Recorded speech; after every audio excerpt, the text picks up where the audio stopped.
If you want to find the download folder on the Xiaomi 15T or 15T Pro, what you can do is you can go to the app drawer and then look for the Downloads app.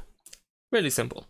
It should be pre-installed on your phone, so if you download something, there is a chance that you will find it over here in this place. However, in some cases you actually cannot really find everything that you actually downloaded from your phone.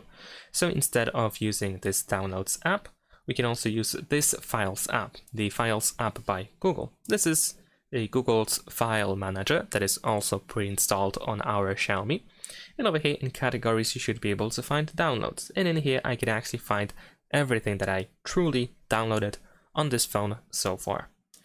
I'm gonna also check the file manager and see if in this case we can also access everything that we have downloaded. So we can see some recents, which can be of course usable in this case, but I'm gonna actually go to storage and let's see if we can find, there we go, we have transfers and downloads, and in this case we can also find some files. So we have a couple of ways that allow us to find downloaded files, but I believe that this app is actually the best one. And that is pretty much it. Thanks for watching, leave a like and subscribe.